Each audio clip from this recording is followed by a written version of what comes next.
একটা ছিল সাধারণ সভা। সেই সাধারণ সভায় আল্লাহ পাকের একটা প্রশ্ন ছিল, লম্বা ভাষণ। আল্লাহ পাক কি কি ভাষণ দিয়েছেন দুই একটা আইটেম শুনেই, যে তোদের জন্য আসমান বানাইছি, জমিন বানাইছি, আসমান থেকে বৃষ্টির পানি বর্ষণ করব, জমিন থেকে ফসল উৎপন্ন করে দিব, আমি আল্লাহ তাআলা তোদেরকে পদে পদে নিগরানি করব, আমি তোদের দেখভাল করব, পানিতে ডুব দিলে সেখানেও আমি আল্লাহ তোর নিগরানি করব, এক সেকেন্ডের জন্য তোকে আমার দৃষ্টির আড় হতে দেব না, তুই বনে জঙ্গলে যাবি সেখানেও আমি তোর দেখভাল করব, তুই যেখানেই থাকবি অহুয়া মাকুম আইনামা কুনতুম, তুই যেখানেই থাকবি আমি আল্লাহ তোর সঙ্গে থাকবো। তার মানে আমার নজরের বাইরে, আমার এলেমের বাইরে তুই কখনো যাইতে পারবি না, সারাক্ষণ তোর নিগরানি করব। তুই যখন হুঁশে থাকবি তখনও নিগরানি করব, তুই যখন ঘুমিয়ে থাকবি তোর একদিকের রক্ত চলাচল বন্ধ হবার উপক্রম হবে, আমি আল্লাহ নিয়োজিত ফেরেশতা নিয়োগ কইরা তোরে পাশ ফিরাইয়া শোয়াইয়া তখনও আমি আল্লাহ তোর নিগরানি করব। এই সুবহানাল্লাহ এমন হয় নাকি? একটু জোরে সোরে বলেন না সুবহানাল্লাহ। আচ্ছা, এই সব করব তো তখন আল্লাহ পাক বললেন, আলাস্তু বিরব্বিকুম, আমি কি তোদের রব না? আমারে কি রব মানবি না? তখন সব চুপ ছিল। একজন প্রথম বলছিলেন বালা, পরে সবাই বলছিল বালা। মেরে মোহতারাম ভাইও, ওই দৃশ্য কারো কারো দুনিয়াতে আসার পরেও মনে ছিল। সুবহানাল্লাহ কইলেন না? জোরে কন না সুবহানাল্লাহ। না আরো জোরে বলেন আল্লাহু আকবার। এই আজকে তো মরা মরা লাগতেছে কেন? ব্যাপার স্যাপার কি বুঝতেছি না, মানুষ তো অনেক। আরো জোরে বলেন তো আল্লাহু আকবার। আরে একবার আল্লাহ বললে কমপক্ষে আমল নামায় 4000 নেকি লেখা হয়ে যায়। তো একবার বলেন আল্লাহু আকবার। আমি যখন এইটা প্রথম শুনলাম আমার কাছে মনে হলো কথাটা বুঝি বেশি হয়ে যেতেছে। একবার আল্লাহ বললে 4000 নেকি, কথা মনে হয় একটু বাড়াবাড়ি হয়ে যেতেছে। দু একজনকে দেখছি ঠ্যাং লম্বা করে দিয়ে বসেন, ঠ্যাং টুং লম্বা করবেন না কেউ, এখন আদব সহকারে বসেন। মোবাইলও কেউ দেখেন না, বুড়া আর পিচ্ছি সব সমান, মোবাইল পকেটে রাখেন, কেউ দেখবেন না। দেখেন আদব এত দামি যে নবীজি মসজিদে বয়ান করতেছেন, ওই বয়ানের সময় হঠাৎ করে বললেন আলা মাকানিকুম, যার যার জায়গায় বসে যাও, এই কথা বলছে। এরপরে বয়ান শেষ করে মসজিদ থেকে বের হচ্ছেন, এই হলো কথার কথা মসজিদের গেট। আর ওই যে ওই জায়গা 5-6 হাত দূরে হযরতে আব্বাস বসে। হযরতে আব্বাস নবীজির আপন চাচা, নবীজির থেকে বয়সে 2 বছরের বড়। নড়বেন না, কেউ নড়েন না, চোখ ঘুরেন না। ওই যে এক ছাত্রের চোখ দেখতেছি ওই দিকে, চোখ কারো ঘুরবে না। আল্লাহ পাক জিনিসই দিছেন 3টা। মানাফিজুল ইলমি সালাসা, যারা ছাত্র কওমি মাদ্রাসা তারা যেন শুনে মনে রাখে, আলফাজ সহ না। মানাফিজুল ইলমি সালাসা, এলেম ঢোকার রাস্তা 3টা, কান, চোখ, কলব। এই 3 জায়গা দিয়ে এলেম ঢুকে। আল্লাহ পাক বলেন আমিও দিছি এই 3টেই। ওয়াজআলা লাকুমুস সামা, আমারে দেখছেন নি? কথা কয় না, দেখছেন নি আপনারা? দেখেন নি আমারে? আমি কি কইলাম? ওয়াজআলা লাকুমুস সামা, তরজমা বোঝেন নাই কি? কান। ওয়াল আবসারা, এই যে একজন হেলান দিছে, হেলান দেওয়া যাবে না, সোজা হয়ে বসতে হবে, সোজা হয়ে বসতে হবে। চোখ। ওয়াল আফইদা, কি? কলব। এবার চিন্তা করেন চোখ কত দামি। আপনি আমার দিকে তাকাইছেন, কোরআন শরীফের তরজমা আমরা ম্যাক্সিমাম জানি না, কিন্তু শুধু তাকানের বরকতে ইঙ্গিত গুলো দেখার কারণে আয়াতের তরজমাও বুঝে এসে গেছে। সুবহানাল্লাহ কইলে গুনাহ হইতো? বলেন না জোরে সোরে সুবহানাল্লাহ। আচ্ছা, তো বলতেছিলাম কি যে আমার মনে হয় যেন বুজুর্গ একটু বাড়াই করছে, 4000 করছে। এক আল্লাহ বললে 4000 নাকি কেমনে হয়? তুই আলাদা বইছিস কেন? ওই যে পিছনে মাথায় লাল টুপিওয়ালা, আলাদা বইছো কেন? সামনে আসো, মানুষের সঙ্গে মিশে বসো, আলাদা কেউ বসবা না। ওই যে মুরব্বী একজন আলাদা, আলাদা থাকবেন না কেউ, মজলিসের সঙ্গে মেশেন, মজলিসের মধ্যে খায়রও বরকত। হ্যাঁ, সাংঘাতিক দামি জিনিস এটা, গায়ে গায়ে মিশে বসবেন। তো বলতেছিলাম আদব কত দামি। তো নবীজি বয়ান শেষ করে বের হয়েছে, বের হয়ে দেখেন আব্বাস বসা বাইরে 5-6 হাত দূরে দরওয়াজার থেকে। মসজিদের ভিতরে জায়গা খালি ফাঁকা, কিন্তু উনি বাইরে বসা। এই চোখ এদিক ওদিক ঘুরাইও না, ওই তোমারে বলছি, আমি কিন্তু শিক্ষক, আমি বক্তা না, এদিকে তাকাই থেকে। এখন 5-6 হাত দূরে বসা। তো নবীজি চাচা গিয়ে বলেন, চাচা আপনি বাইরে কেন? ভিতরে তো জায়গা ছিল। এবার হযরত আব্বাসের জবাব শোনেন। হযরত আব্বাস বললেন যে ইয়া রাসূলুল্লাহ, আমি যখন আসতেছিলাম হঠাৎ আপনার মুখের থেকে আওয়াজ আমার কানে আসলো, আলা মাকানিকুম, যার যার জায়গায় বসে যাও। তো এই আওয়াজটা যখন আমার কানে আসছে তখন আমি এখানেই ছিলাম, ভাবলাম এখান থেকে যদি 1 চুল পরিমাণ আগে বাড়ি তাহলে আপনার সঙ্গে বেয়াদবি হয়ে যায়, এজন্য বলার সাথে সাথে এই জায়গায় আমি বসে পড়ছি। এই আদবের বরকত কি হয়েছে লক্ষ্য করে, এই আদবের বরকত কি হয়েছে যে হযরত আব্বাস রাদিয়াল্লাহু তাআলা আনহু উনি নবীজির ইন্তেকালের পরে হযরত আবু বকর 2 বছর খলিফা, হযরত আবু বকরের ইন্তেকালের পরে হযরত ওমর 10 বছর খলিফা। এই 10 বছরের মধ্যে হঠাৎ একবার বৃষ্টি বন্ধ, আর বৃষ্টি হয় না, অনেক দোয়া টোয়া হইতেছে, বৃষ্টি হয় না। সবাই এসে ধরছে, ইয়া খলিফাতুল মুসলিমিন, হে খলিফাতুল মুসলিমিন, খুব বিপদে আছি, বৃষ্টি দরকার। হযরত ওমর রাদিয়াল্লাহু তাআলা আনহু হযরত আব্বাসের হাত ধরছেন, ধইরা বাইরে গেছেন, খোলা আকাশের নিচে দাঁড়াইয়া ডাক দিছেন, আল্লাহ, নবীজি থাকলে নবীজির ওসিলায় বৃষ্টি চাইতাম, নবীজি নাই, ওনার চাচা আব্বাসকে নিয়ে আসছি, তুমি বৃষ্টি দাও। বলার সাথে সাথে 1 সেকেন্ডও দেরি হয় নাই, আসমান থেকে মুষলধারে বৃষ্টি আরম্ভ হয়ে গেছে। তো আদব মানুষকে অনেক উপরে উঠে দেয়। দেখেন কথা অন্যদিকে চলে যেতেছে। হযরত আব্দুল্লাহ ইবনে আব্বাস নবীজির আপন চাচাতো ভাই, এই আব্বাসেরই ছেলে। ওই যে একজন মাথা নিচের দিকে দিয়ে আমারে সমর্থন করে, এই যে বুজুর্গ, চোখ নিচের দিকে যাবে না, সবাই সমান, কারো চোখ যেন নিচে না দেখি। এর ফায়দা কি পরে বলবো।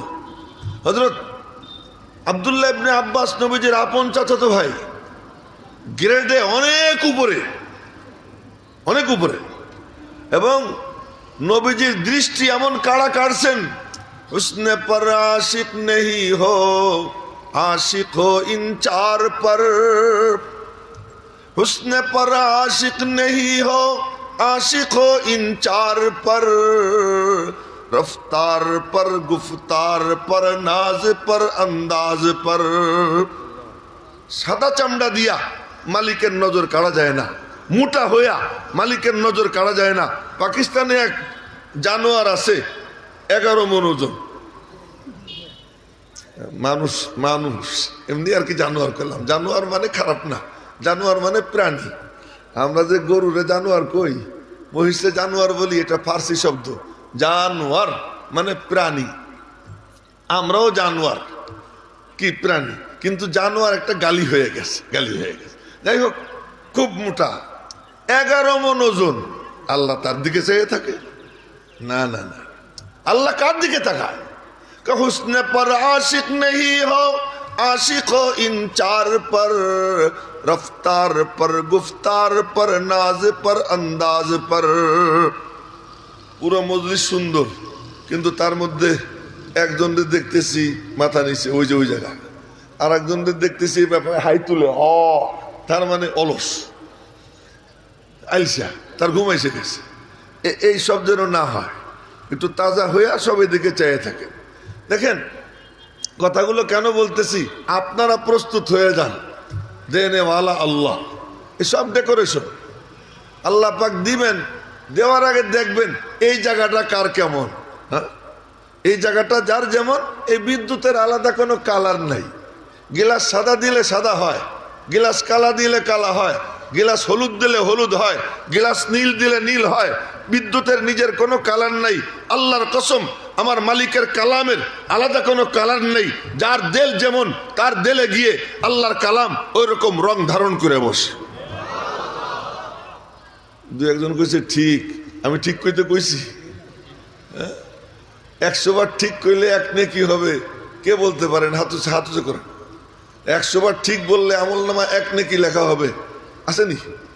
কিন্তু একবার সুবহানাল্লাহ বললে 10 কমপক্ষে 10 নেকি হবে, এই বিশ্বাস কার কার আছে?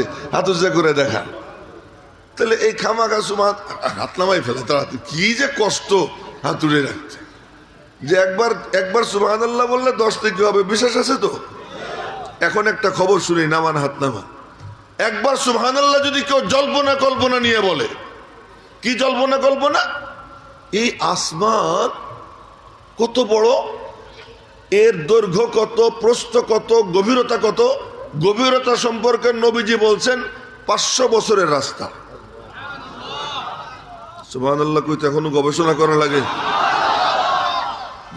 ছিদ্র করলে এই মাথার থেকে ওই মাথায় যাইতে কি 500 বছরের রাস্তা, এটা নবীজি বলছেন। আর নবীজির জিহ্বার কথা এত সত্য যে নবীজি কথার কসম খাইছেন আল্লাহ, ওয়াকিলিহি ইয়া রাব্বি। নবীজির কথার কসম খান কে? আল্লাহ। নবীজির কথার কসম। তো নবীজির কথা এত সত্য যে নিজের জিহ্বা ধরছেন। দেখেন আমার দিকে, সাহাবীদেরকে বলছেন দেখো আমার জিহ্বা দেখো। সাহাবীরা জিহ্বার দিকে তাকাইছে, তাকানোর পরে বললেন ওয়াল্লাহ। নবীজির কসম খাওয়ার কোনো দরকার আছে? কথা বলেন না, কোনো দরকার আছে? এরপরে কসম খেয়ে বলছেন ওয়াল্লাহ লা ইয়াখরুজু মিন লিসানি মুহাম্মদ ইল্লাল হক। আল্লাহর কসম, মুহাম্মাদের জিহ্বা দিয়ে কেবল সত্যটাই বের হয়। জোরে বলেন না সুবহানাল্লাহ। তিনি বলছেন যে আসমান সুড়ঙ্গ করলে কয় বছরের রাস্তা? 500 বছরের রাস্তা। তুই ঘুমাইতেছিস, কিন্তু আর একবার দেখলে কিন্তু বকা দেব। হ্যাঁ, এখনো পিছনের দিকে থাকা, পিছনে তোমারই বলছি, পিছনে কি দেখো? হ্যাঁ, এইদিকে তাকাও এবং তাজা হও।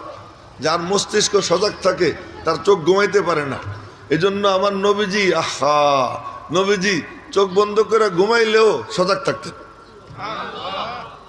এই জন্য নবীজির স্বপ্ন ওহি, জীবনে 1 সেকেন্ডও ঘুমান নাই। সুবহানাল্লাহ কইলেন না?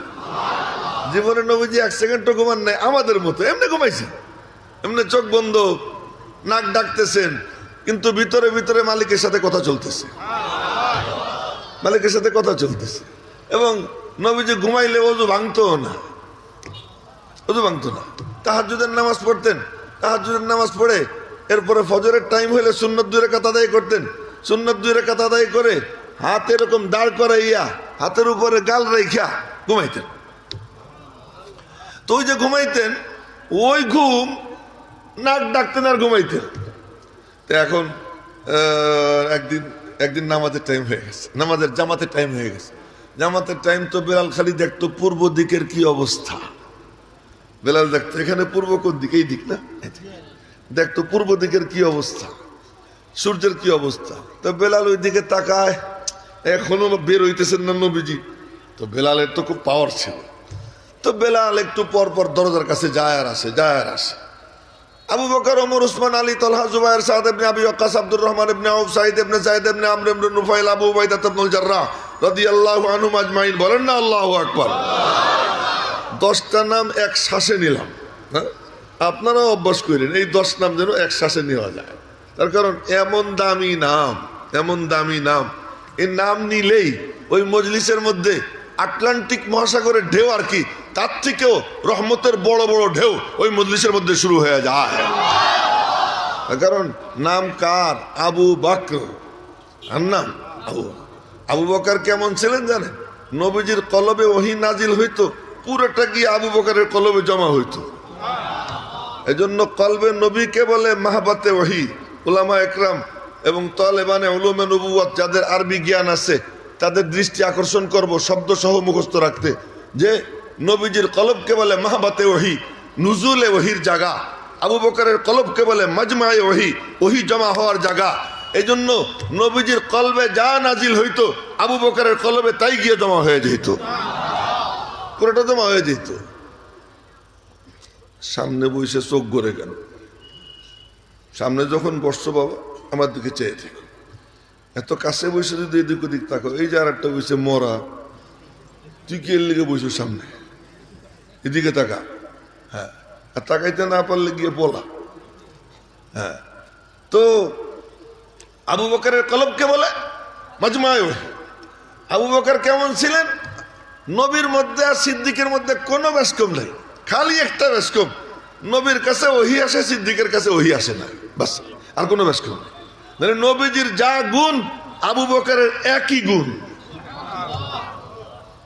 এবং নবীজির যা যা আসন আবু বকরের ঠিক তাই আসন, কোনো ব্যাসকম নাই। এই জন্য এই স্টেজ থেকেও যেন কোনো হুজুরা নাই মেনা যায়, এখানে একটু বেড়া দিয়ে রাখেন আপনার। হ্যাঁ, আসবে বসবে আর যেন কেউ না উঠে, হ্যাঁ, কোনো উঠাউঠি যেন কেউ না করে। আমি বেশিক্ষণ কথা বলবো না, অল্প সময় কথা বলবো। তো বলছিলাম এমনি নাম নিলাম কয়েকটা, নিশিয়ারের বরকতে আমার ওয়াজ দিয়ে কি হবে, এই নাম নিলাম। ইসলাম কে গমখার হে দিলদার সাহাবা, ইসলাম কে গমখার হে দিলদার সাহাবা, कौनैन में उम्मत के है सरदार सहाबा, इस्लाम के गुलशन को दिया खून का पानी, देखा है ज़मी और फलक ने ये नजारा। সাহাবা একরাম তারা ইসলামের বাগান সাজানোর জন্য বুকের তাজা রক্ত ঢেলে দিয়েছেন। ওই সাহাবা একরাম, তাদের মধ্যে আবার সেরা 10 জন, তাদের নাম নিছি একদমে। এই নাম নেওয়ার বরকতে এই মজলিসের মধ্যে রহমতের উত্তাল তরঙ্গ বইতে আরম্ভ হয়ে গেছে। আরো জোরে কয়ে ফেলেন সুবহানাল্লাহ। তো বলতেছিলাম কি যে ইনরা সবাই বসা, তাদের কোনো মাথা ব্যথা নাই, কিন্তু বেলাল কি রে, নবীজি এখনো বের হন না কেন? তো বেলাল খালি নবীজি দরজার কাছে যায় আর আসে। আবু বকর সিদ্দিক মনে মনে কয় আল্লাহ ইচ্ছা করলে না আমাদের টাইম পিছিয়ে দিবে। ওমর মনে মনে বলে নবীজি তো আল্লাহর সাথে গল্পই চলতেছে, যখন আল্লাহ আসতে বলে তখন আসবেন। কিন্তু বেলাল সে একবার এখানে, আবার নবীজি দরজার সামনে, এক পর্যায়ে দরজার সামনে গিয়ে দাঁড়ায় বলে আসসালাতু খায়রুম মিনান নাওম, আসসালাতু খায়রুম মিনান নাওম। নবীজি লাফ দিয়ে উঠছেন, ও বেলাল। জি ইয়া রাসূলুল্লাহ। তোর এই কথা কে শিখিয়ে দিল? মালিক ডাইলা দিছে মাথায়। জোরে কয় না সুবহানাল্লাহ। কে ডাইলা দিছে মাথায়? আল্লাহ ঢেলে দিছে। এই জন্য কার জুবান দিয়ে কার দিলে কখন কোন কথা আসবে এটা কি সে বলে না আল্লাহ বলা হয়? মাসলা বুঝেন কিন্তু আমি কি কইতে চাইতেছি, সে বলে না আল্লাহ বলায়, আল্লাহ বলায়। নবীজি বলেন বেলাল আর এটা বাদ দিস না, আগামীকাল থেকে হাইয়া আলাল ফালার পরে আল্লাহু আকবারের আগে মাঝখানে এটারে অ্যাড করে দেন। তো এই কথাটা ঢাললো আল্লাহ কার বেড়ে নেই? বেলালের বেড়ে। ওই যে কালা হুজুর নিচের দিকে চাই রয়েছে, এই কাম করা যাবে না, চোখের দিকে রাখতে হবে, এটা আমি বলতেছি, খুব মনোযোগ দিয়ে শুনতে হবে। তো বলতেছিলাম সুবহানাল্লাহ বললে 10 নেই কি নবীজি বলছেন, কিন্তু সুবহানাল্লাহ যদি জল্পনা কল্পনা নিয়ে কেউ বলে, জল্পনা কল্পনাটা কি? এই আসমান, যে আসমান ফুটা করলে এ মাথার থেকে ওই মাথা 500 বছরের রাস্তা, যে আসমানের দৈর্ঘ্য কত, প্রস্থ কত, গভীরতা কত, আজ পর্যন্ত সারা দুনিয়ার বিজ্ঞানীরা আবিষ্কার করতে পারে নাই। আমাদের এতটুকু প্যান্ডেল, এই প্যান্ডেলটা টাঙ্গাইতে একটু কাপড় মনে হয় প্রায় 45-50টা খুঁটি লেগে গেছে। আমি জানি না হিসাব কি, হিসাব যারা করছে ডেকোরেটররা ওরা জানে, 40-50টা খুঁটি লাগছে। আর সেখানে এই বিশাল আসমান, রব্বুল আলামিন বলেন এ আমারে দেখিস না, আসমানের দিকে তাকা, আসমানের দিকে তাকাইলে দেখবি আমি কে। আল্লাহুল্লাযী রাফা'আস সামাওয়াত বিগাইরি আমাদিন তারাউনাহা, তোমরা চাইয়ে চাইয়ে দেখতেছো বিনা খুঁটিতে এই 7 আসমান আমি আল্লাহ উঁচু করে রেখে দিছি। এই আল্লাহ এরকম জল্পনা কল্পনা নিয়া আর সে আজিম কত বড় কত বড়, বলে আরশে আজিমের উপর যে কুরসি, ওই কুরসি কত বড় কত বড়, বলে কুরসিটা এত বড় এত বড়, 7 আসমান জমিন তার মাঝে যা কিছু আছে এই সব কিছু যদি ওই কুরসির মাঝখানে রাখা হয়, তাহলে বিশাল ময়দানের মাঝখানে একটা আংটি রাখলে যতটুকু মনে হবে 7 আসমান জমিনকে আল্লাহ পাকের কুরসির তুলনায় অতটুকু মনে হবে। জোরে কন্যা সুবহানাল্লাহ। সেই আল্লাহ কত বড়, এই জল্পনা কল্পনা নিয়ে কেউ যদি একবার সুবহানাল্লাহ বলে তো ওই সুবহানাল্লাহর নেকি কত হয়? নবীজি বলেন আসমান জমিনের মাঝখানের ফাঁকা জায়গার অর্ধেকটা নেকি দিয়া ভইরা যায়। তা আমি মনে করছিলাম ওই হুজুর বুঝি বেশি কথা কইছে, একবার আল্লাহ বললে 4000 নেকি হয়। পরে হাদিস পড়লাম একটা, এই তোমার আবার নিচের দিকে দেখার কি জিনিস আছে? নিচের দিকে দেখো না। দেখো আমাদের সবচেয়ে বড় অযোগ্যতা হলো অমনোযোগ, আর সাহাবা ইকরামের সবচেয়ে বড় যোগ্যতা ছিল মনোযোগ। আমি ফাঁক দিয়ে একটা কথা বলে দিই, নবীজির জামানায় এক জিল কোরআন শরীফও ছিল না। 16 জন ওহির লেখক ওহি লিখতেন, কেউ লিখতেন তক্তায়, কেউ লিখতেন চামড়ায়, কেউ লিখতেন পাথরে, কেউ লিখতেন হাড়ে, যে যা পাইতেন তাতে লিখতেন। আর নবীজি লেখাইয়া এরপরে আর একজনকে বলতেন দেখো তো ঠিক মতো লেখছেনি, সে পড়ে টুড়ে কইতো ইয়া রাসূলুল্লাহ ঠিক মতো লেখছে, আচ্ছা তোর কাছে রাইখা দে। বাস এই 16 জন কাতেবে ওহি ছিলেন। ওহির লেখক মোট কতজন মনে রাখবেন তো? মোট কতজন? 16 জন। তার মধ্যে একজনের নাম যায়েদ ইবনে সাবিত, একজনের নাম হযরতে মুআবিয়া রাদিয়াল্লাহু তাআলা আনহুমা, এই দুইজনের নাম নিলাম। এই 16 জন কাতেবে ওহি, তারা ওহি লিখতেন। কিন্তু কারো কাছে এক জিল কোরআন শরীফ ছিল না, কিন্তু সব সাহাবী হাফেজে কোরআন ছিলেন। কি দিয়া? উনি সুবহানাল্লাহ কয় নেই, এখন খালি একটু ঠোঁট নাড়াইছে, আর একটু জজবানিয়ে জোরে কোন সুবহানাল্লাহ। উনি মনে করছে আমার হুজুর দেখে নাই, আমি তো সবাইরে দেখতেছি, সবাইরে দেখতেছি মানে কি যদ্দূর রেঞ্জে সম্ভব। কেউ যদি মাথা মুথা নিচে করে পলাই থাকে আমি তাহলে দেখবো কেমনে? না, আমি তো আর ওই রকম চোখ নাই, অ্যাভেলেবেল যেটা ওইটা দেখতেছি। তো বলতেছিলাম যে নবীজির জামানায় এক জিল কোরআন শরীফও ছিল না, আবু বকর সিদ্দিকের জামানায়ও ছিল না, হযরত ওমর রাদিয়াল্লাহু তাআলা আনহুর জামানায়ও ছিল না। তো যখন কোরআন শরীফ নাজিল হয়েছে তখন থেকে নিয়ে 23 আর 10 33, আর আবু বকর সিদ্দিকের 2 35, এই 35 বছরের মধ্যে কোরআনে কারীমের কোনো কপি ছিল না।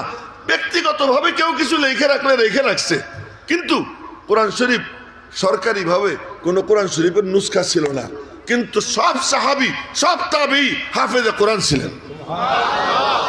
জোরে কন্না সুবহানাল্লাহ। কি দিয়া? এই মনোযোগ দিয়া। একবার শুনতেন মুখস্থ হয়ে যেত। আজ আমরা কি ছাত্র, ওই কথা আবার অন্যদিকে চলে গেল। ইমাম শাফি রহমাতুল্লাহর বয়স তখন 22। ইমাম শাফির নাম হলো মুহাম্মদ। কি নাম? আরে বড় বড় সব মনীষীর নাম মুহাম্মদ না? ইমাম শাফির নাম কি? মুহাম্মদ। মুহাম্মদ ইবনে ইদ্রিস আশ-শাফি।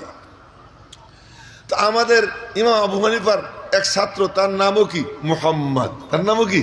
মুহাম্মদ। ইমাম মুহাম্মদ ইবনে হাসান আশ-শাইবানি। আরো বড় বড় বুজুর্গ আছেন যাদের নাম মুহাম্মদ, এর ফিরিস্তি অনেক লম্বা না? ইমাম বুখারীর নামও কি? মুহাম্মদ। মুহাম্মদ ইবনে ইসমাঈল না? মুহাম্মদ।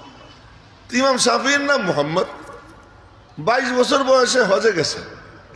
হজে গেছেন কি, ওনার হজে যাওয়ার কোনো ব্যাপার ছিল না, ওনার বাড়ি তো মক্কা শরীফ, উনি কুরাইশ বংশের লোক ছিলেন। তো ওখানে এই তলেবে এলেমরা একটু মনোযোগ দিলে খুব উপকার হবে, যারা তলেবানে উলুমে নবুয়ত আছো বাবারা। উনি ওই হজে গেছেন, তো হাঁটাহাঁটি করতেছেন। এক বুড়া, এমন বুড়া আপনি না, ওই বুড়া বসে বসে খাইতেছে। তা দেখছে যে এক ইয়াংম্যান যায়, চেহারার দিকে তাকাইছে, খুব পছন্দ হয়েছে। সবাইরে তো আর পছন্দ হয় না, যারে তারে কি মানুষ পছন্দ হয়? মর্দে হাক্কা নীকে পেশা নীকা নূর, মর্দে হাক্কা নীকে পেশা নীকা নূর, কব ছুপারা তাহায় পেশে জি শুউর। ওই যুবকের চেহারার দিকে তাকাইয়া ওই মুরব্বীর মনের মধ্যে অন্যরকম হাল পয়দা হয়েছে। ডাক দিছেন, ইয়া শাবাব, এই ইয়াংম্যান, জি।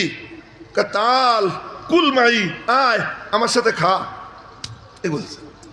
বলার সাথে সাথে একবারও না কয় নাই, খাইতে বসে গেছে। এই যুবক খাইতে বসে গেছে। খাইতে বসে যাওয়ার পরে বুড়া কয় কি, কিরে মিয়া তুমি কি কুরাইশ বংশের নি? বুড়া কইতেছে তুমি কি কুরাইশ বংশের? হ্যাঁ। আপনি বুঝলেন কেমনে? মনোযোগ কি জিনিস এটা শোনানোর জন্য আমি এই ঘটনা বলতেছি, ঘটনার জন্য ঘটনা বলতেছি না। আমি কুরাইশ বংশের, আপনি বুঝলেন কেমনে? বুঝলাম তোমার কারবার দেখা। কি করলাম? বললাম তোমারে খাইতে, একবারও না কয়লা না, বসে গেলা। কুরাইশ বংশের লোক এমন সাদা সিধা হয়, এই কারণে বুঝলাম তুমি কুরাইশ। এখন ইমাম শাফি জিজ্ঞেস করতেছেন, মুরব্বী আপনার বাড়ি কোথায়? মদিনায়। যখন বলছে মদিনা, দিল নাইচে উঠছে। মদিনা। बीमार मोहम्मद को दवा दो न दुआ दो, बीमार मोहम्मद को दवा दो न दुआ दो, उनको मदीने की फकत राह बता दो, उनको मदीने की फकत राह बता दो। নবী প্রেমিকের আর কোনো কিছু দরকার নাই, তাকে উপঢৌকন দেওয়ারও দরকার নাই, তার জন্য আলাদা কোনো দোয়ারও দরকার নাই, তারে কোনো ঔষধ টৌষধ দেওয়ারও দরকার নাই। নবী প্রেমিকের একমাত্র ঔষধ তারা একটু বলে দাও মদিনায় কেমনে যাইতে হয়, মদিনায় যাওয়ার রাস্তাটা বলে দাও। ইমাম শাফি রহমতুল্লাহ আলাইহি ওই মুরব্বীরে জিজ্ঞেস করছেন আপনার বাড়ি কোথায়? তো মুরব্বী বলে কি, মদিনায়। মদিনায়? হ্যাঁ। মদিনায় না, একজন ইমাম আছেন, ইমাম মালিক। ইমাম মালিক? হ্যাঁ আছে। আমার একটু ওনার কাছে নিয়ে যাবেন? তো বুড়া কয় কি, আরে বাবা আমাদের এক সাথী মারা গেছে, তার উটটা খালি যাবে, তোরে নিয়ে যাব। আর খুশিতে মুরব্বীর সাথে লেগে রয়েছে।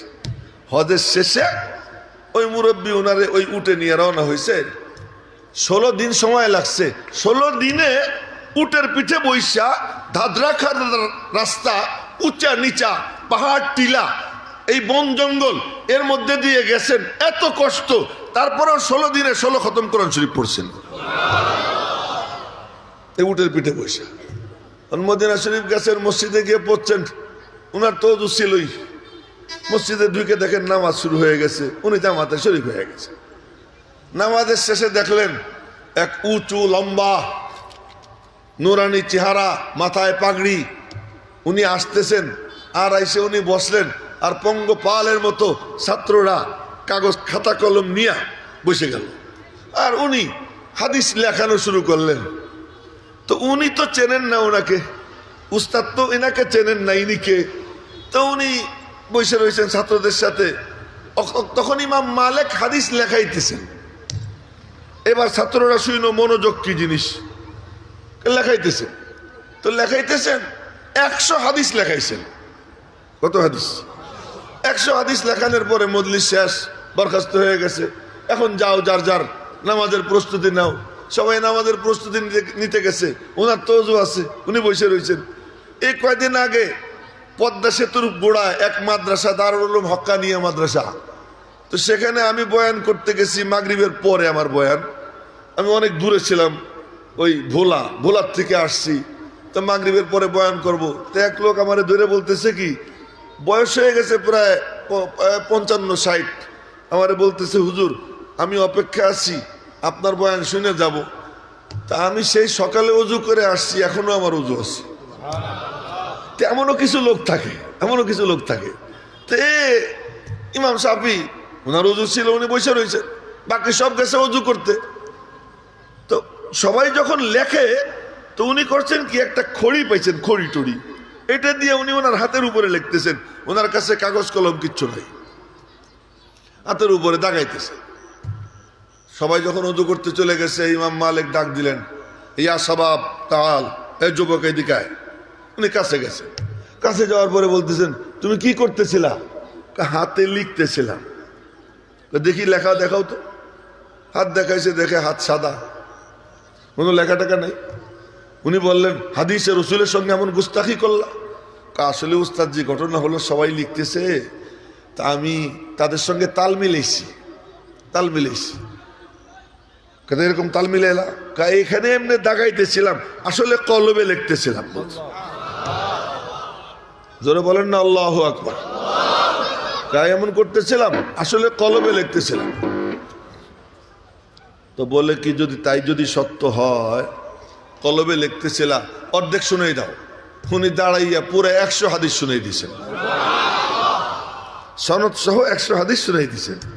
এ কি দিয়া হয়েছে? মনোযোগ দিয়া। এটা আমি যে বারে বারে বলি, ওই যে মুরব্বী এখনো মোবাইল দেখতেছে, বুঝলেন? এই যে কাণ্ড কারবার, এইগুলোর কারণেই মাহফিল থেকে কিছু যায় না। 3 জিনিস লাগে। হুসনে পর আশিক নেহি হো, আশিক হো ইন 4 পর, রফতার পর, গুফতার পর, নাজ পর, আন্দাজ পর। কলবের হাল কি মালিক দেখেন, কেমনের দিলের কান দিয়ে শুনে এটা মালিক দেখেন। এজন্য আপনাদেরকে বলতেছি, সবাই একটু মনোযোগী হয়ে শুনে। তো বলতেছিলাম, কেউ যদি ওই জল্পনা কল্পনা নিয়ে একবার বলে সুবহানাল্লাহ। কোন জল্পনা কল্পনা? ওরে বাপরে বাপ, এত বিশাল আসমান। এই শোনেন, তরতিবটা শোনেন। এই 7 আসমান, 7 আসমানের উপরে সেক্রেটারিয়েট অফিস, সেক্রেটারিয়েট অফিসের উপরে গিয়ে সীমান্তের বড়ই গাছ, ওই সীমান্তের বড়ই গাছকে কেন্দ্র করে 8টা জান্নাত। এক এক জান্নাত কত বড় তা তো বলার দরকার নাই, শুধু হাদিসে আসছে যে জান্নাতীর যে তশকটা, যেই তশকের উপর জান্নাতি ঘুমাবে, যারা দাওরায়ে হাদিসের ছাত্র, মিশকাত শরীফ এবার শেষ করছে, তারা তো জানে, উলামা একরাম তো জানেনি যে যে তশকটা হবে, এই তশকের যে পুরুত্ব, এটা যে মোটা, নবীজি বলেন এই জায়গাটুকু নিচের থেকে ওই মোটাটা পার হইতে 100 বছর লাগবে। সুবহানাল্লাহ, একটু জোরে কয় না সুবহানাল্লাহ? এই হলো অবস্থা। তো সেই জান্নাত কত বড়, এমন বড় বড় এক জান্নাতির একটা তশক যদি এত বড় হয়, ওই জান্নাতটা কত বড়।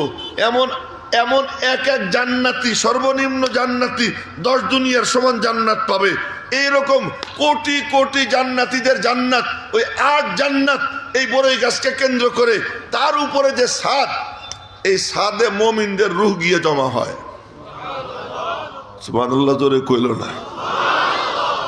ইন্নাল আবকাল্লা ইন্না কিতাবাল আবরার লাফি ইল্লিয়িন ওয়া মা আদরাকা মা ইল্লিয়ুন। এই ইল্লিয়িন জান্নাতের ছাদ, এখানে নেককারদের আমলনামা, নেককারদের রূহ জমা হয়। এর উপরে গিয়া এক স্পেস, ওই স্পেসের নাম হলো হাইজ। কি নাম? জোরে বলেন না, কি নাম? হাইজ। হাইজের উপরে গিয়ে একটা স্পেস, বাংলায় কইতেছি তাই না, কি কব, জায়গাও কওয়া যায় না, কিছুই কইতে পারি না। এর উপরে একটা কিছু, কি একটা কিছু, হ্যাঁ, मैं आशिक मौला हूँ मेरा इश्क निराला, मैं आशिक मौला हूँ मेरा इश्क निराला, जुमला जहां जिसकी तजल्ली से उजाला। তো আল্লাহরও যেমন কোনো মিসাল নাই, তার কোনো তুলনা নাই, তার যে সমস্ত ঊর্ধ্ব জগতের কাণ্ড কারবার, ওইটাও কোনো শব্দ দিয়ে ব্যক্ত করা যায় না। আমাদের জমিনের যে শব্দ, এই শব্দের সাথে এর কোনো মিল নাই। এই জন্য বলতেছি তার উপরে একটা স্পেস, ইংরেজি যেহেতু অনেকে বোঝে না, এই জন্য কইলাম স্পেস। স্পেস, ওই স্পেসটা কেমন? লা খালা ওয়ালা মালা। উলামা একরাম জানেন ইজতিমাউন নকিজাইন, 2 নকিজ, 2 নেগেটিভ একসাথে কেমনে জমে?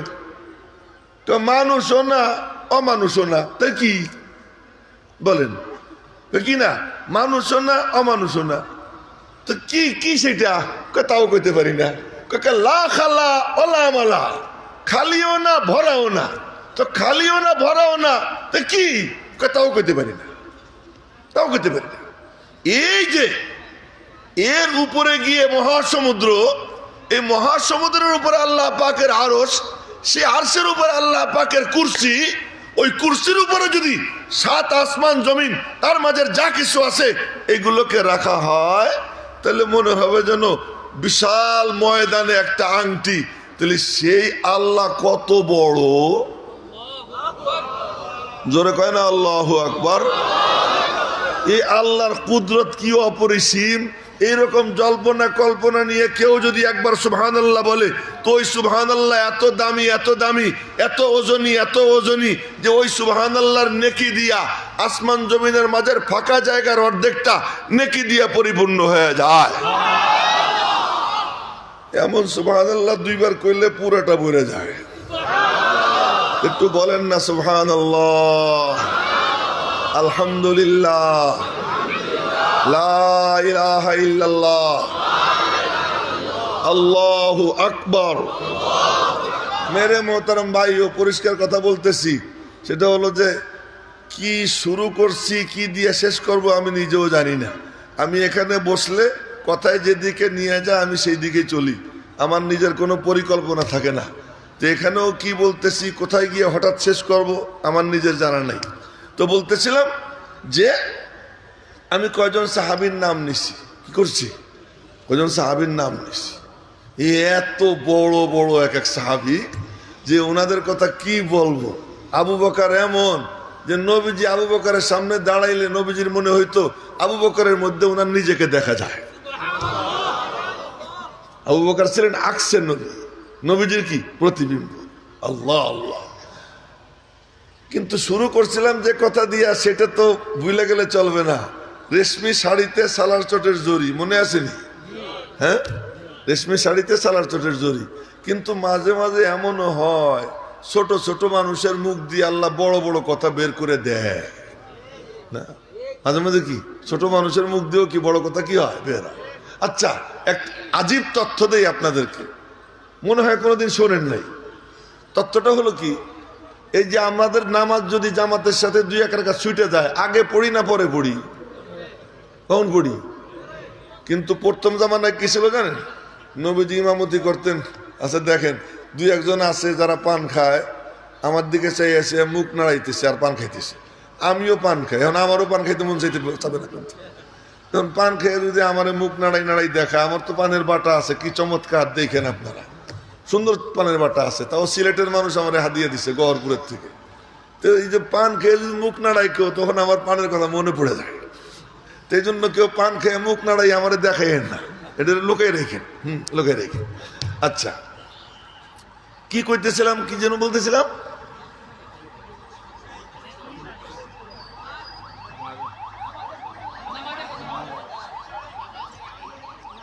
বলছিলাম যে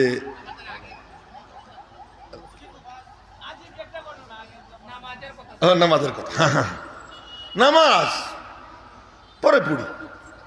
নবীজির জামানায় ছিল কি, জামাত শুরু হয়ে গেলে এক দুই রাকাত হয়ে গেছে, কেউ আসতো এসে জিজ্ঞেস করতো, কিরে ভাই কয় রাকাত হয়েছে? তখন নামাজের মধ্যে কথা বলা যায় ছিল, কোথায় দুই রাকাত হয়েছে, কথা কইস না, পরে কথা। এ কথা নবীজিরা এসে সালাম দিত, নবীজি সালামের জবাব দিয়ে বলতেন, চুপচাপ বসো, নামাজ শেষ করে পরে কথা বলবো। কিন্তু নামাজ সালামের জবাব দিতেন, সালামের জবাব দিতেন নবীজিও। তো সাহাবী যখন শুনতেন এক রাকাত বা দুই রাকাত হয়েছে, উনি ওনার এক দুই রাকাত পয়ড়া এরপরে নবীজির সাথে জামাতে শরীক হইতেন। একদিন হযরত মুআয ইবনে জাবাল রাদিয়াল্লাহু তাআলা আনহু উনি আসলেন। মুআয ইবনে জাবাল, ওনাকে বলা হয় আলামুহুম বিল হালালি ওয়াল হারাম। সাহাবীদের মধ্যে হালাল হারামের সবচেয়ে বড় আলেম মুআয ইবনে জাবাল। আবু বকর আরহাম, ওমর আসাদ, উসমান আহিয়া, আলী আকদা। হযরত মুআয ইবনে জাবাল আলামুহুম বিল হালালি ওয়াল হারাম। উবাই ইবনে কাব আকরাউহুম লিকিতাবিল্লাহ। নবীজি ফিতা দিতেন, ফিতা, এটা কি কয়? ফিতা।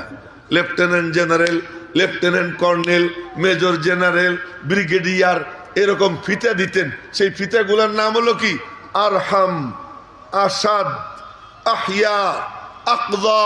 না, এরকম আকরাউহুম লিকিতাবিল্লাহ, আলামুহুম বিল হালালি ওয়াল হারাম। যে লোকগুলো সামনে বসবে তাদের একটু বেশি লক্ষ্য রাখতে হবে। তোমার তো এখন জুলার টাইম না, ওই যে মাথায় যে আফগানি টুপি, জুলবা না, না জুইলে একভাবে চাইয়ে থাকো আমার দিকে। এটা কোনো জোলার টাইম, আমি কি জিকির করতেছি, আমি কথা কইতেছি, আমার দিকে চাইয়ে থাকবা। তো নবীজি এরকম কি করতেন, সনদ বিতরণ করতেন। এই মুআয ইবনে জাবাল রাদিয়াল্লাহু তাআলা আনহু আসছেন, আইসা একজনে জিজ্ঞেস করছে, কিরে ভাই নামাজ কয় রাকাত হয়েছে? 1 রাকাত না 2 রাকাতের কথা বলছে। মনে মনে বলতেছেন নবীজি ইমামতি করতেছেন, সবাই তার পিছনে মুক্তাদি, আমি আলাদা একা একা নামাজ পড়বো, থাক দরকার নেই, আগে নবীজির সাথে নামাজ পড়ে নেই, পরে আমারটা আমি পরে পড়ব। এই উনি আগে শেষ করলেন, পরে দাঁড়াইছেন। এই কাম আজ পর্যন্ত কেউ করে নাই। আবু বকর, ওমর, উসমান, আলী, তলহা, জুবাইর কেউ করে নাই। আজই প্রথম মুআয ইবনে জাবাল সালাম ফিরানোর পরে দাঁড়াইছেন। নবীজি সালাম ফিরাইয়া চাই রয়েছেন, ও করে কি? উনি সালাম ফিরানোর পরে ডাক দিলেন, ইয়া মুআয তাল, হে মুআয এদিকে আয়। হযরত মুআয আসছে, এটা কি করলা? ইয়া রাসূলুল্লাহ, আমার মনে পড়ল আপনি ইমামতি করতেছেন, সবাই আপনার পিছনে মুক্তাদি, আর আমি আলাদা একা একা নামাজ পড়বো, এটা আমার কাছে ভালো লাগলো না। মনে মনে ভাবলাম আপনার সাথে পড়ে নেই, যেটা ছুটে গেছে ওটা পরে পড়বো। নবীজি ঘোষণা করলেন, ইন্না মুআযান সান্না সুন্নাতান ফাক্তাদু বিহা। মুআয তোমাদের জন্য একটা আদর্শ চালু করে দিল, কিয়ামত পর্যন্ত তোমরা তার অনুসরণ করো। এই কামটা চালু করছে কে? আরো একটা তথ্য দিই আপনাদেরকে, জুমার নামাজের মতো নামাজ, সাপ্তাহিক ঈদের দিনের 2 রাকাত নামাজ, যেই নামাজ 2 রাকাত যদি কেউ পড়ে জামাতের সাথে, তো নবীজি বলেন আল জুমুআতু ইলাল জুমুআতি কাফফারাতুন লিমা বাইনাহুমা। এক জুমার থেকে আর এক জুমার মাঝে যা কিছু ঘটে যায়, এই 2 জুমা আদায়ের বরকতে আল্লাহ পাক তওবাও যদি করে তো আল্লাহ তাআলা সগীরা কবিরা সব গুনার জন্য এটাকে কাফফারা বানাইয়া দেয়। তো সেই জুমার নামাজ, এই জুমার নামাজের ইমামতি প্রথম কে করছেন? নবীজি? না। আবু বকর? না। ওমর, উসমান, আলী? না। কে?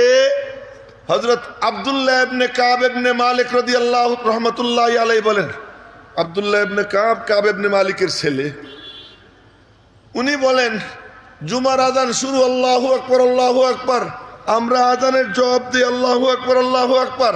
আমার আব্বুজি কাব ইবনে মালিক উনি খালি বলেন রাহিমাল্লাহু আসআদ ইবনে জুরারা, রাহিমাল্লাহু আসআদ ইবনে জুরারা। মনে হয় অনেকে নামও শুনেন নাই কোনোদিন। রাহিমাল্লাহু আসআদ ইবনে জুরারা, আসআদ ইবনে জুরারাকে আল্লাহ তাআলা রহম করুন।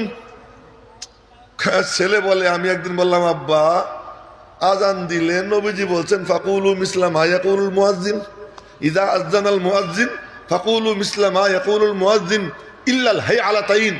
মুয়াজ্জিন যখন আজান দেয় তখন তুমিও তাই বলো যা মুয়াজ্জিন বলে, শুধু হাইয়া আলাস সালাহ হাইয়া আলাল ফালাহ এই 2টা বাদ দিয়া বাকি সব জায়গা মুয়াজ্জিন যা বলে তুমিও তাই বলো। আপনি আজানের জবাব দিবেন, আপনি এইটা কি বলেন? রাহিমাল্লাহু আসআদ ইবনে জুরারা। তখন আমার আব্বা কাব কয় কি, বাবা জানিস সর্বপ্রথম এই আসআদ ইবনে জুরারাকে আমরা বলছিলাম যে খ্রিস্টানরা একদিন একসাথে হয়ে জিকির আজকার করে, ইহুদিরা একদিন একসাথে হয়ে জিকির আজকার করে, ওরা করে শনিবারে, ওরা করে রবিবারে, চলেন আমরাও একদিন একটু জিকির আজকার করি একসাথে হইয়া। তো প্রথম 40 জনের জামাত নিয়া এই জুমার নামাজ 2 রাকাতের ইমামতি করেন আসআদ ইবনে জুরারা রাদিয়াল্লাহু তাআলা আনহু। জোরে কন্না আল্লাহু আকবার। সর্বপ্রথম জুমার নামাজের ইমামতি কে করছেন? নাম শুনছেন নি কোনোদিন? কে কে নাম শুনছেন আগে হাত উঁচু করে দেখেন। কয়জন? মাত্র 3-4 জন 5 জন হয়তো পাওয়া গেছে যারা মাদ্রাসায় পড়ে উপরে জামাতে, ওরা হয়তো 2-4 জন জানে। তাও ওই ছাত্র জানবে যার ইতিহাস পড়ার কি আছে, জজবা আছে। যার ইতিহাস জানার জজবা নাই সে মাওলানা হওয়ার পরেও জানবে না। এটা এমন এমন নাম একটা। এই জিনিস আল্লাহ পাক এই তিলক কার কপালে লাগাই দিয়েছেন? আসআদ ইবনে জুরারার কপালে লাগাই দিয়েছেন। আজীব ব্যাপার। কিসমত দি হর শখস কো কসামে আজল নে, किस्मत दी हर शख्स को कस्साम अज़ल ने, जिस शख्स को जिस चीज का काबिल नजर आया। मालिक যোগ্যতা দেখেন না, মালিক দেখেন দিলের হাল। ওই দিলের হাল দেখা যারে পছন্দ হয় তারে আল্লাহ পাইসা নেন। এই জন্যই তো কবি বলে দাদে হাকরা काबिलियत शर्त नीस्त बल्कि शर्ते काबिलियत दादे उस्त। আল্লাহ পাকের দেওয়ার জন্য কোনো যোগ্যতা শর্ত না, এইটাই বড় যোগ্যতা যে আল্লাহ তাআলা যেন চয়েস করে ফেলায়। জোরে কন্যা সুবহানাল্লাহ। আল্লাহ যারা চয়েস করে সেই কি হয়ে যায়, যোগ্য হয়ে যায়।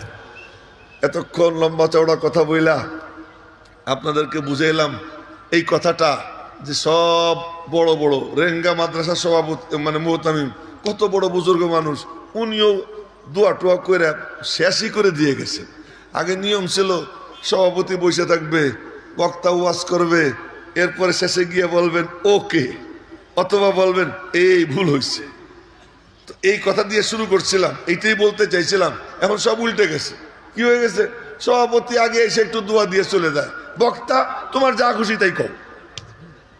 মনে কিছু নিয়েন না, সত্য কথা কইতে আমি একটু পিছপা হই না। সভাপতি 5-6 মাহফিলের সভাপতি, তার নাম দেওয়া থাকে, হুজুর আইসে একটু হাজিরা দিউক্কা, আইসে একটু হাজিরা দিবা। তো মিয়া সাহেব যায় একটু বসে, হাজিরা দিছে সভাপতি, মিয়া সাহেবের পকেটে খাম একখান ঢুকেই দেয়, আসসালামু আলাইকুম, মিয়া সাহেব চলে যাবে। কিন্তু সভাপতির কাম কি ছিল? আসমানে আল্লাহ পাক 2টা সভা করছেন। এক সভা সাধারণ সভা, ওই সভা আল্লাহ পাকের প্রশ্ন ছিল আলাস্তু বিরাব্বিকুম। আপনারা মনে করছেন আমি প্রসঙ্গ ভুলে গেছি, প্রসঙ্গ ভুলিনি, মনে আছে, আল্লাহ তাআলা মনে রাখাইছে। আমি কি তোমাদের রব না? সব নীরব, কেউ জবাব দেয় না। আমার বড় ভাই মিজান সাহেব বয়ান করে গেছেন, কুন আলিমান আও মুতাআল্লিমান আও মুস্তামিআন আও মুহিব্বান ওয়ালা তাকুন খামিসা। এই যে ওয়াজ করে গেছে, দেখুন শুনেন এই ওয়াজটা কত দরকারি। ওই ময়দানে আল্লাহ পাক জিজ্ঞেস করেন আলাস্তু বিরাব্বিকুম, আমি কি তোমাদের রব না?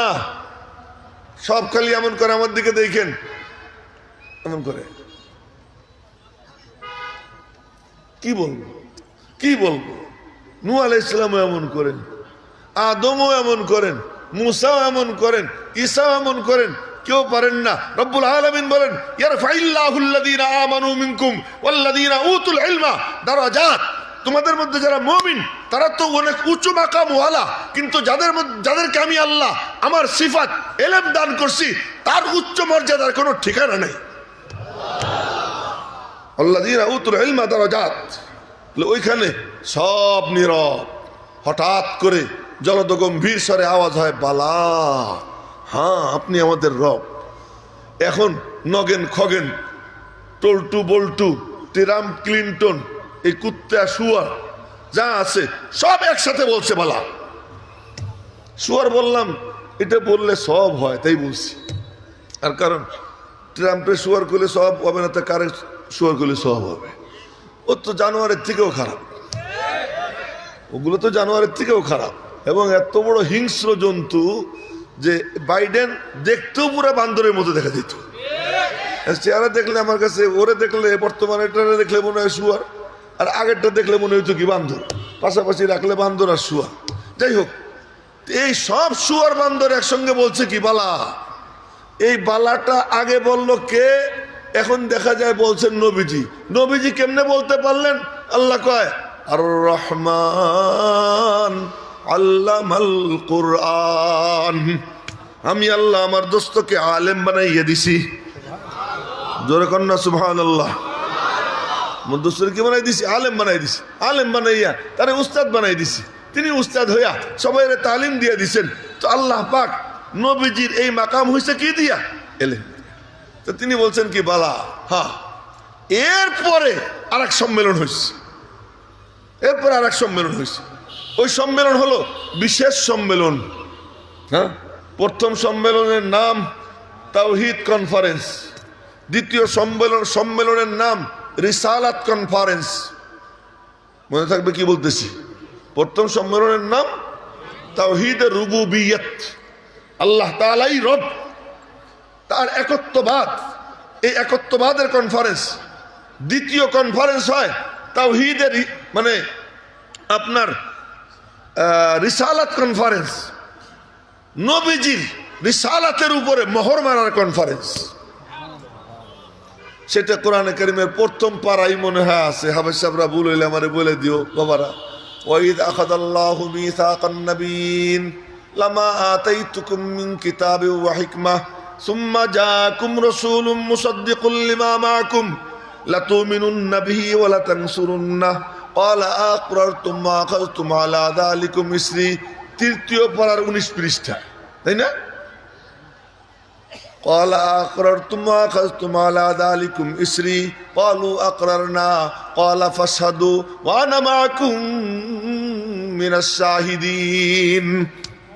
আল্লাহ পাক বলেন, দোস্ত ও সমস্ত নবীরা শোনো, সব নবীদের থেকে আল্লাহ পাক অঙ্গীকার নিচ্ছেন যে তোমারে আমি নবী বানাইয়া পাঠাবো নূহ, তোমাকে আমি নবী বানাইয়া পাঠাবো মূসা, তোমাকে আমি নবী বানাইয়া পাঠাবো হে দাউদ, হে সুলাইমান, নবী বানাইয়া তোমাদেরকে পাঠাবো।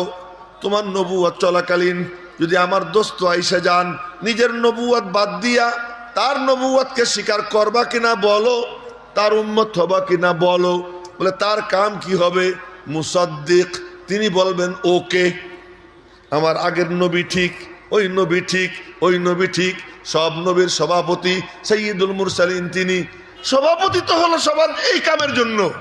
সভাপতি মজলিসে বসে থাকবেন, বক্তার বয়ান শুনবেন, বয়ান শুনে পরে বলবেন কি ঠিক ঠিক বলছে, আর উল্টা পাল্টা হইলে সংশোধনী দিবেন। এই হলো সভাপতির কাম। আল্লাহ পাক সমস্ত নবীদের সভাপতি নবীজিকে বানাইয়া তার দায়িত্ব বলতেছেন মুসাদ্দিকুল লিমা মাআকুম। তিনি মুসাদ্দিক, তিনি বলবেন ওকে ওকে। এই জন্য নবী বলছেন যা বলছে আমার ভাই নূহ সত্য, যা বলছেন আমার ভাই মূসা সত্য, যা বলছেন আমার ভাই ঈসা সত্য। পিছনে সব নবীদের সব কথা সত্য। এই কথা বলার জন্য তিনি কি আসছে, তিনি আসছে। তো এই দ্বীনি মাজলিসটাও ওই রকমই। দ্বীনি মাজলিস এটা এরকম, সভাপতি বলবেন শুরু থেকে শেষ পর্যন্ত সব বক্তার বয়ান শুনবেন, আর ওই বক্তাদের বয়ান আল্লাহ পাক নবীজির কাছে পৌঁছেই দিছেন ওহির মাধ্যমে, যে উনি এই বলছেন, উনি এই বলছেন। ওইটা সব আল্লাহ কোরআন শরীফের মধ্যে দিয়ে দিছেন যে এই বলছিলেন, তুমি বলে দাও ওকে ওকে ওকে। সব নবী ওকে করে দিছেন, সব নবীকে নবীজি ওকে করে দিছেন। এজন্য আমাদের সব নবীর উপরে ঈমান আনা ফরজ। قل آمنا بالله وما أنزل إلينا وما أنزل إلى إبراهيم وإسماعيل وإسحاق ويعقوب والأسباط وما أوتي موسى وعيسى وما أوتي النبيون من ربهم لا نفرق بين أحد منهم ونحن له مسلمون। তুমি বলে দাও লা নুফাররিকু বাইনা আহাদিম মির রুসুলি, কোন রসুল নবীর মধ্যে আমি পার্থক্য করি না, সবাই সমান। নবী হওয়ার দিক থেকে, রসুল হওয়ার দিক থেকে সবাই একেবারে এ গ্রেড, মানে কি ভিভিআইপি সকলে। জোরে বলেন না সুবহানাল্লাহ। তো নবীর হলো এই কাম, সভাপতিরও এই কাম। এই কথাটা বলার জন্য বলছিলাম। আর আরেকটা কথা বললাম যে মাঝে মাঝে ছোট মানুষের মুখ দিয়েও বড় কথা আল্লাহ বের করে দেয়। সেই হিসেবে সালার চটের জড়ি হওয়ার পরেও যদি আল্লাহ কোনো ভালো কথা আমার মুখ দিয়ে বের করে দেয়, তা আপনাদের সামনে কোরআনে কারীমের একটা আয়াত তেলাওয়াত করছি, একটা না দুইটা আল্লাহ জানে, পরে গুনে দেখেন। আর হাদিসে মোবারকা থেকে ছোট্ট একটা হাদিস পড়ছি। জিন্দেগির মাকসাদ, এখন মাত্র 2-3 মিনিটের মধ্যে কথা শেষ করব। জীবনের মাকসাদ কি? সমস্ত বান্দা বান্দির জীবনের মাকসাদ আল্লাহর সাথে জোড়া। বলেন কি? জোরে বলেন। আল্লাহর সাথে জোড়া। যে আল্লাহর সাথে জুড়ে গেল সে চিৎকার দিয়ে উঠে ফুস্তু রাব্বিল কাবা, কাবার রব্বের কসম আমি কামিয়াব হয়ে গেছি। হারাম ইবনে মিলহান রাদিয়াল্লাহু তাআলা আনহুর পিঠের মধ্যে বর্ষা মারে। কি মারে? বর্ষা। এই তুমি ইউটিউবার, হ্যাঁ? বর্ষা মারছে তো বর্ষা মারে, বর্ষা বুক দিয়ে বের হয়, আর বর্ষা বুক দিয়ে বের হয়। এবার সবাই বলেন আলহামদুলিল্লাহ। সারা বাংলাদেশের সমস্ত ওলামা একরামের নয়নমণি এবং আমাদের সারা বাংলাদেশের ধর্মপ্রাণ মুসলমানদের হৃদয়ের স্পন্দন, আমার খুব মহব্বতের আদরের হজরত মৌলানা খালেদ সাইফুল্লাহ আইয়ুবী সাহাব দামাত বারাকাতুহুম, উনি আইসা উপস্থিত হয়ে গেছেন। সবাই বলে আলহামদুলিল্লাহ। এখন তো আর আপনাদের কোনো টেনশন নেই। টেনশন আছে নাকি? এখন একটু খুশি হয়ে জোরে বলেন আলহামদুলিল্লাহ। তো বলতেছিলাম যে জীবনের মাকসাদ কার সাথে জোড়া? এখন কি তারে কাইটা টুকরা টুকরা করলো, না তারে ল্যাংটা কইরা ফেলাই দিল, না আগুন দিয়ে পুড়াইলো, নাকি তরবারি দিয়ে কাইটা টুকরা টুকরা করলো, নাকি বর্ষা মাইরা তার এ পাশ থেকে ও পাশে চলে আসলো, নাকি খঞ্জর মাইরা তারে কোরআন শরীফের উপর ফেলাই দিল? কিচ্ছু দেখার নাই। সে যখন দেখে মালিকের সঙ্গে সম্পর্ক হয়ে গেছে, চিৎকার দিয়ে উঠে, ফুস্তু রব্বিল কাবা, কাবার রব্বের কসম, আমি কামিয়াব হয়ে গেছি। ঠিক আমার আপনার জিন্দেগির মাকসাদ আল্লাহর সাথে জোড়া। জুড়বো কেমনে? জোড়ার জন্য আল্লাহ তাআলা মাধ্যম দিয়ে দিয়েছেন জনাবে মুহাম্মদুর রাসূলুল্লাহ সাল্লাল্লাহু আলাইহি সাল্লাম। ও নবীজি দুনিয়াতে আছেন নাকি বর্তমানে? তিনি নাই। তিনি যখন নাই তো আমরা আল্লাহ পর্যন্ত পৌঁছবো কেমনে? নবীজি তার ওয়ারেস উলামা একরামকে ঘোষণা দিয়ে গেছেন, উলামা একরামের সাথে সম্পর্ক গড়ো। যে আলেমদের সাথে সম্পর্ক গড়বে অবিচ্ছিন্ন ধারায়, নবীজির সঙ্গে তাদের সম্পর্ক কায়েম হয়ে যাবে। আর নবীজির সঙ্গে যার সম্পর্ক কায়েম হবে, আল্লাহ পাকের সঙ্গে তার সম্পর্ক কায়েম হয়ে যাবে। আল্লাহ পাক রব্বুল আলামিন যেন আমাদেরকে আজকে এই মজলিস থেকে উলামা একরামের বয়ান আদবের সাথে শুনে ওই আনোয়ার সিনায় নেবার তৌফিক দান করেন, যার বরকতে অবিচ্ছিন্ন ধারায় এই আলেমদের মাধ্যমে নবীজির সাথে আমাদের সম্পর্ক কায়েম হয়ে যায়। রাজি আছি ইনশাআল্লাহ?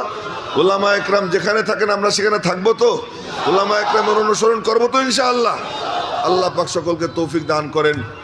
এই মরহুম হাদি সিদ্দিক আলী কল্যাণ ট্রাস্টকে আল্লাহ